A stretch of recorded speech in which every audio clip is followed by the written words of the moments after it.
वचन कहता है, पहला शमूएल 22 उसकी 1 आयत में लिखा, दाऊद वहां से चला और बचकर अदुल्लाम की गुफा में पहुंच गया। यह सुनकर उसके भाई और उसके पिता का समस्त घराना वहां उसके पास गया। जितने संकट में पड़े थे, जितने ऋणी थे, जितने उदास थे, सब उसके पास इकट्ठे हुए। वह उनका प्रधान हुआ और कोई 400 पुरुष उसके साथ हो गए। जब दाऊद की सेवकाई शुरू हुई और जब वो शाऊल से बचकर भागा जाता था, तो वचन कहता है कि जब वो अदुल्लाम की गुफा में गया तो 400 मनुष्य उसके पास आए। वो कौन थे? ऋणी, कर्जाई, कर्जे के नीचे। जो आदमी कर्जे के नीचे होता है वो मेंटली बिल्कुल डिस्टर्ब हो चुका होता है, उसकी पावर खत्म हो चुकी होती, उसकी दलेरी खत्म हो चुकी होती। जब कर्जदार वाला आपसे पैसे मांगता है और आपको ह्यूमिलेट करता है, तो आदमी की जो ईगो है वो खत्म हो चुकी होती। तो वो लोग थे जो ऋणी थे, उदास हो चुके थे, संकट में पड़े हुए थे, अलग अलग तरह के संकट उनकी लाइफ में घेरे हुए थे। और वचन कहता है कि दाऊद उनके संग हुआ और वो उनका एक स्पिरिचुअल मेंटर बन गया। दाऊद को जब भी हम बाइबल में देखते हैं, पुराने नियम में, वो जीसस क्राइस्ट को दिखाता है, वो प्रभु यीशु मसीह को दिखाता है। इसीलिए उसे दाऊद का पुत्र कहते थे। चाहे यीशु मसीह ने कहा दाऊद की संतान, उस तरह से परमेश्वर ने उसे नकार दिया, लेकिन एक्चुअल में वो दाऊद और अब्राहम की ही संतान है, उन्हीं के वंश से वो पैदा हुआ। वचन कहता है कि वो जब उसके साथ शामिल हुए तो क्या हुआ? जब भी आप अनॉइंटेड लोगों के साथ शामिल होते हैं, क्योंकि आप डॉक्टर तो अच्छा फाइंड कर लेते हैं, लेकिन आपको संगति मालूम नहीं आपको कहां जाना है। सैड पार्ट है आप लोगों के लिए कि जो आपकी लाइफ में सबसे इंपॉर्टेंट है, अगर आप बेस्ट आई डॉक्टर नहीं भी फाइंड कर सके ना, तो प्रार्थना से तब भी आपकी आंखें हील हो जाएंगी।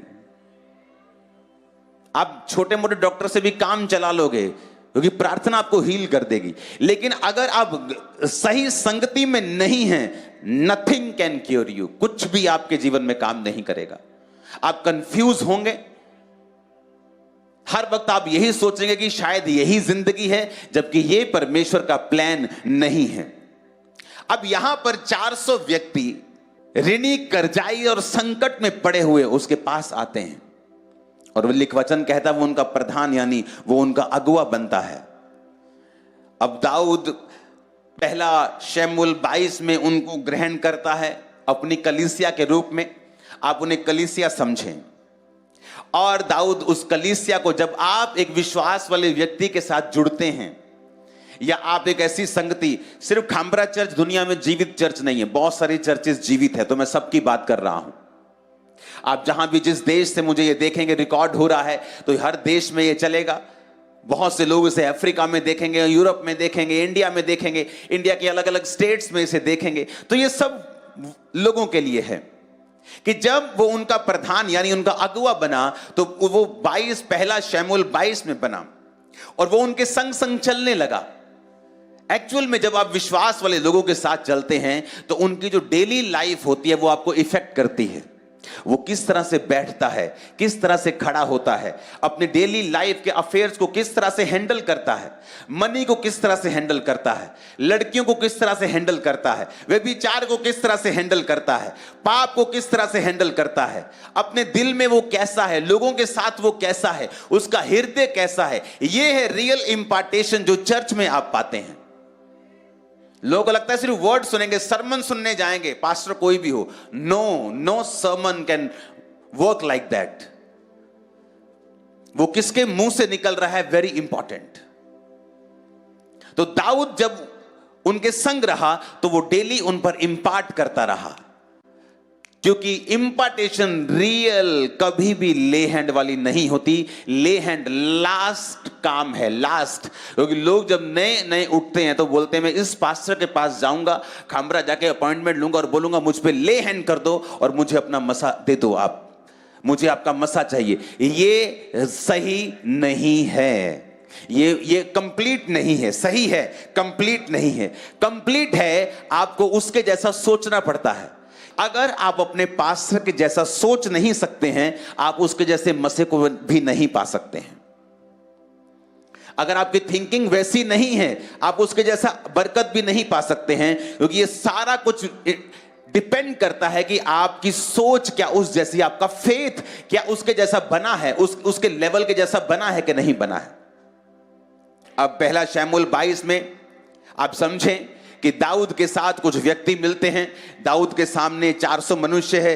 कोई बेचारा संकट में है, किसी पे मुसीबत आई हुई है, किसी को कर्जा है, कोई उदास है, डिप्रेस्ड है, कोई डिप्रेशन में है, कोई उदास है, कोई बहुत ही दुखी है, किसी की वाइफ छोड़ के चलेगी, किसी का बच्चा छोड़ के चला गया, सब कुछ उथल पुथल मची हुई, और वो 400 लोगों का पास्टर बन जाता है। अब पहला शमूएल 30 में उसकी लाइफ में एक घटना होती है। लिखा, तीसरे दिन दाऊद जब अपने जनों समेत सिकलग पहुंचा, दाऊद को इनविटेशन मिलता है अपने राजा की ओर से, क्योंकि वो इज़राइल के बाहर रह रहा था। तो उस राजा पे जब अटैक हुआ तो उसने कहा दाऊद को कि मेरा साथ दे, क्योंकि तू मेरे देश में शरण लेके रह रहा था। दाऊद शाऊल से दूर उसकी देश में शरण ली हुई थी, और दाऊद ने अपनी वहां पे कलीसिया आप कह सकते हैं स्थापित कर ली थी। तो उस राजा ने कहा अब मेरे ऊपर मुसीबत है, तो तू अपनी लोगों को लेके मेरी मदद कर। और जब वो राजा की मदद कर रहा था, लेकिन दाऊद चाहता नहीं था कि वो इज़राइल के खिलाफ जाए, तो परमेश्वर ने उसकी मदद की और राजा ने उसे वापस भेजा। लेकिन जब वो वापस आया अपने शहर में सिकलग में, तो उसने क्या देखा कि अमालेकियों ने दक्षिण देश और सिकलग पर चढ़ाई की और सिकलग को मार के फूंक दिया। उसकी स्त्री छोटे बड़े बंदी बनाकर ले गए। किसी को मारा तो नहीं, परंतु सबों को लेकर अपना मार्ग लिया। दाऊद जब अपने जनों समेत नगर पहुंचा तो नगर जला हुआ था। स्त्रियां बेटे बेटियां बंदी बनाकर ले जाए गए थे। दाऊद और उसके लोग उसके साथ चिल्लाकर इतना रोए कि उनमें रोने की शक्ति ना रही। दाऊद की दोनों स्त्रियां यजरेली अहोनीम और करमेली नबाल की स्त्री अबीगेल बंदी बना ली गई थी। दाऊद बड़े संकट में पड़ा, क्योंकि जो लोग अपने बेटे बेटियों के कारण बहुत शोकित होकर उस पर पथराव करने की चर्चा कर रहे थे, परंतु दाऊद ने अपने परमेश्वर यहोवा को याद करके हियाव बांधा। तब दाऊद ने अहीमेलेक के पुत्र अबित्यार याजक से कहा, एपोद को मेरे पास ले आ। तब अबित्यार अपोद को दाऊद के पास ले आया, और दाऊद ने यहोवा से पूछा, क्या मैं इस दल का पीछा करूं, उसको जा पकड़ूंगा? उसने कहा, पीछा कर, क्योंकि तू निश्चय उसको पकड़ेगा और निस्संदेह सब कुछ छुड़ा लाएगा।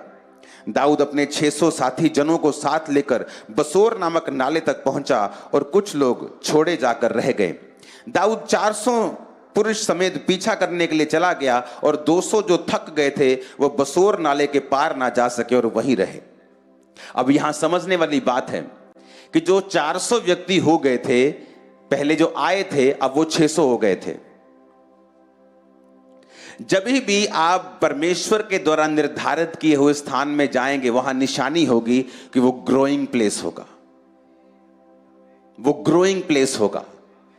अगर आपकी चर्च में 50 भेड़ें हैं और वो हेल्दी हैं, पास्टर उन्हें सही खुराक दे रहा है, तो वो 75 क्यों नहीं हुई अभी तक? वो एक साल में 50 की 50 कैसे हो सकती हैं? क्योंकि वो उन भेड़ों को जो रियल खुराक मिलनी चाहिए वो नहीं मिल रही है। अगर भेड़ों को अच्छी खुराक मिली होती तो भेड़ें बच्चों को जन्म देती। अब यहां पर 400 जो व्यक्ति थे वो 600 हो गया, और 600 को लेके दाऊद चला। पहले परमेश्वर से पूछा, वो इतना प्यार प्रभु से करता था, उसने ये नहीं कहा प्रभु तुझे मेरा साथ देना ही होगा, मैं जा रहा हूं, तुझे मेरा साथ देना होगा, नहीं तो लोग मुझे मार देंगे। उसने नहीं कहा, उसने कहा प्रभु मैं जाऊं या ना जाऊं। एक जो रियल विश्वासी है वो परमेश्वर के ऊपर थोपता नहीं है। दाऊद इस बात के लिए भी तैयार था कि परमेश्वर बोले मत जा, मैं तेरी जिंदगी को फिर से स्थापित करूंगा, तेरी परीक्षा है ये, वो इस बात के लिए भी तैयार था। इसीलिए जो लोग ये बात समझते हैं कि वो चंगा करे या ना करे वो मेरा परमेश्वर है, ज्यादा हीलिंग प्राप्त करते हैं, ज्यादा डिलीवर रहते हैं, ज्यादा मिरेकल्स को लेते हैं। जिन्होंने परमेश्वर के सामने कोई कंडीशन नहीं रखी, या जिनके मन में कोई बैकअप प्लान नहीं है, या अगर ये मेरा परमेश्वर ने काम नहीं किया ना तो मैं छोड़ दूंगा, मैं चर्च छोड़ दूंगा, मैं सेकुलर हो जाऊंगा, मैं छोटी मोटी शराब भी पीऊंगा, मैं पार्टीज में भी जाऊंगा, मैं सब कुछ करूंगा, हाँ मैं क्रिश्चियनिटी में भी रहूंगा, लेकिन मैं वो वाला फेथ नहीं अपनाऊंगा। परमेश्वर आपको देखता है। उसने दाऊद को देखा। दाऊद स्पिरिचुअल एक प्रार्थना करता है कि परमेश्वर मैं जाऊं। परमेश्वर कहा जा, तू निस्संदेह सब छुड़ा के लेके आएगा। 600 को लेके चला और 200 रास्ते में रह गए। कहते हम नहीं जा सकते, थक गए और 400 आगे गए। जब लिखा 400 आगे गए, उन्हें एक मिस्री पुरुष मैदान में मिला। दाऊद के पास वो गया और दाऊद ने उसको रोटी दी, तब उसने खाया और उसे पानी पिलाया। उन्होंने अंजीर की टिक्किया का एक टुकड़ा और 2 गुच्छे किशमिश दिए, उसने खाया, उसके जी में जी आया, क्योंकि 3 दिन से 3 रात से ना उसने रोटी खाई थी ना पानी पिया था। दाऊद ने उससे पूछा, तू किसका जन है, कहां का है? उसने कहा, मैं तो मिस्री जवान और एक अमालेकी मनुष्य का दास हूं।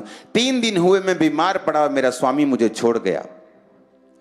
हम लोगों ने करेतियों की दक्षिण दिशा में और यहूदा के देश में और कालेब की दक्षिण दिशा में चढ़ाई करके सिकलग को आग लगाकर फूंक दिया था। दाऊद ने उससे कहा, क्या तू मुझे उस दल के पास पहुंचा देगा? उसने कहा, मुझसे परमेश्वर की शपथ खा कि ना तो मुझे प्राण से मारेगा ना मेरे स्वामी के हाथ में करेगा, तब मैं तुझे उस दल के पास पहुंचा दूंगा। अब यहां पर जब दाऊद 400 मनुष्यों को लेकर जा रहा है, बाइबल का वचन हमसे बात करता है, ये भेदों को खोलता है। उसने कहा उसको एक आदमी मिला जो कमजोर था। आप इमेजिन करो कि आपका पूरा परिवार कोई किडनैप करके ले गया है। इमेजिन भी नहीं होता। हां, इमेजिन करना भी मुश्किल है। इमेजिन करो आप, और रियल में उसका परिवार और उसके सारे साथियों का परिवार किडनैप्ड है। सारा पैसा एक ही रात में पैसा सब कुछ चुरा लिया गया है। और रास्ते में एक बीमार मनुष्य मिलता है और दाऊद कहता है, इसको खाना खिलाओ, इसको अंजीर की टिकिया दो। जीसस जब क्रॉस पर थे और डाकू ने कहा, जब तू परमेश्वर अपने राज्य में जाए तो मुझे याद करना। आपको मालूम, जब जीसस क्रॉस पे थे तो उनकी मृत्यु का कारण क्या था? क्योंकि क्रॉस वाला व्यक्ति जिसको भी चढ़ाया जाता था, उसको एक समय में जो ऑक्सीजन की मात्रा कम होने के कारण जो हृदय था वो फटता था, प्रेशर रहता था हार्ट के ऊपर, और इस हार्ट पर प्रेशर की वजह से वो व्यक्ति जो भी क्रूज पे होता था वो मरता था। जब सांस नहीं आ रहा होता था तो बोलना, आप जो लोग सांस के रोगी रहे थे कभी, उनको पता है ये कितना जहर है कि सांस ना आए और आपको बोलना पड़े। और यीशु मसीह ने उस समय भी जब सांस नहीं आ रही, पूरी ताकत के साथ अपनी स्ट्रेंथ को इकट्ठा किया और कहा, आज ही तू मेरे साथ स्वर्ग में होगा। हाँ, कहा कि नहीं कहा? यह दिखाता है कि उसका हार्ट कितना प्योर था, दाऊद का हार्ट कितना अच्छा था कि आप परीक्षा में रहते हुए भी लोगों की हेल्प कर सकते हैं। आप नहीं कहते मैं बहुत बीमार हूं यार, तू कल मुझसे मिलना। कई बार आपकी लाइफ में प्रॉब्लम्स होती हैं, लेकिन आप लोगों के ऊपर ले हैंड कर रहे होते हैं, और परमेश्वर इन चीजों को देखता है। क्यों दाऊद की जिंदगी में आशीष थी, यह भी सीखने वाली बात है। हालेलुया। वो खुद डिस्टर्ब है, लेकिन उसे दूसरे की डिस्टर्बेंस दिख रही है। बहुत से विश्वासी मैंने देखे हैं जिनका हार्ट शुद्ध नहीं है, किसी के भी घर पे कब्जा कर लेंगे, बोलेंगे मैं तो 30 साल से किराए पे रह रहा हूं इस घर पे, वो मालिक पता नहीं कहां है। उसके बच्चे आते हैं, कभी कभी मैं उनको टरका देता हूं, भेज देता हूं, मुझे ये घर चाहिए।